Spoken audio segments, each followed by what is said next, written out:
ഒടുവിൽ കണ്ട തലവേദനയൊക്കെ ഉണ്ടാക്കിയിട്ട് നരേന്ദ്രമോദി ഇറങ്ങിപ്പോകാൻ പോകും. ഇനി ചവിട്ടി പുറത്താക്കുമെന്ന് ഭയന്നിട്ടാണോ എന്നറിയില്ല, അതോ ഇനി ഇന്ത്യ മുഴുവൻ വിറ്റു തുലച്ച കാശും ഇന്ത്യയുടെ ആധാരം വരെ കക്ഷത്ത് വെച്ചിട്ടാണോ ഇറങ്ങിപ്പോക്ക് എന്നും അറിയില്ല. അതൊക്കെ കണ്ടറിയേണ്ട കാര്യമാണ്. പിന്നെ മോദി ഇറങ്ങി എന്ന് പറഞ്ഞിട്ടൊന്നും ഒരു കാര്യവുമില്ല. മോദി ഇറങ്ങിയെങ്കിൽ മോദി അത്രത്തോളം ഇന്ത്യ മുഴുവൻ അടക്കി ഭരിക്കാനുള്ള എന്തെങ്കിലും ഒന്ന് അവിടെ ബാക്കി വെച്ചിട്ടുണ്ടാകും. ആ കാര്യം ഉറപ്പാണ്.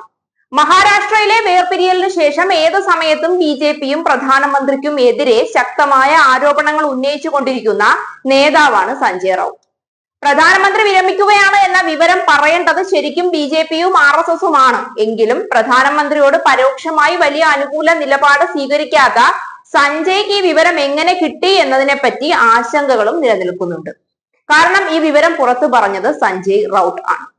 നീണ്ട 10 കൊല്ലത്തിനു ശേഷം കഴിഞ്ഞ ദിവസം പ്രധാനമന്ത്രി നരേന്ദ്രമോദി നാഗ്പൂർ സന്ദർശിച്ചത്. ഇത് വിരമിക്കൽ പ്രഖ്യാപിക്കാനായിരുന്നു എന്നാണ് സഞ്ജയ് പറയുന്നത്. കഴിഞ്ഞ ദിവസം നരേന്ദ്രമോദി നാഗ്പൂരിൽ ആർ.എസ്.എസിന്റെ കേന്ദ്ര കാര്യാലയത്തിലാണ് എത്തിയിരുന്നത്. അതിനുവേണ്ടിയാണ് സന്ദർശനം നടത്തിയത്. ഈ വിഷയത്തിലാണ് ഇപ്പോൾ ശിവസേന നേതാവായ സഞ്ജയ് റൌട്ട് വിരമിക്കാനുള്ള തീരുമാനം അറിയിക്കാനാണ് മോദി വന്നത് എന്നുള്ള ശക്തമായ ഒരു വിവരം ലോകത്തെ അറിയിച്ചിരിക്കുന്നത്. മോദി ആർ.എസ്.എസ് നേതാവ് മോഹൻ ഭാഗവതരെ കണ്ടു എന്നും തന്റെ വിരമിക്കലാണ് പ്രഖ്യാപിച്ചത് എന്നുമാണ് സഞ്ജയ് പറയുന്നത്. 2029 തിരഞ്ഞെടുപ്പിന് മുൻപ് താൻ വിരമിക്കുമെന്ന് മോദി അറിയിച്ചിരുന്നു എന്ന് അദ്ദേഹം പറയുന്നുണ്ട്. നീണ്ട 10 വർഷത്തിനു ശേഷം മോദി നാഗ്പൂർ സന്ദർശിച്ചത് ദേശീയ മാധ്യമങ്ങളൊക്കെ അതീവ ശ്രദ്ധയോടെ നിരീക്ഷിച്ചു വന്ന ഒരു കാര്യമാണ്. എങ്ങനെയെങ്കിലും ഒന്ന് ഒഴിഞ്ഞു പോയാൽ മതി എന്ന് തന്നെയാണ് ഇന്ത്യയിലെ മുഴുവൻ ജനങ്ങളും പ്രാർത്ഥിച്ചുകൊണ്ടിരുന്നത്. അത് നടക്കുന്നു എന്നത് തന്നെ വലിയ സന്തോഷമുള്ള കാര്യമാണ് എന്നാണ് പലയിടത്തു നിന്നും വരുന്ന അഭിപ്രായങ്ങളൊക്കെ.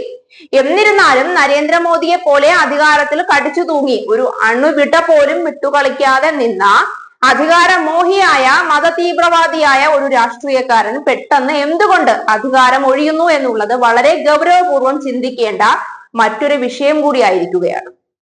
ഇതിനു പിന്നിൽ നരേന്ദ്രമോദിയുടെ വ്യക്തമായ രാഷ്ട്രീയ ഗൂഢാലോചന ഉണ്ടാകുമെന്ന കാര്യം രണ്ടാമതൊന്നും ആലോചിക്കാതെ ഏതൊരാൾക്കും ഉറപ്പിക്കാവുന്നത് കൂടിയാണ്.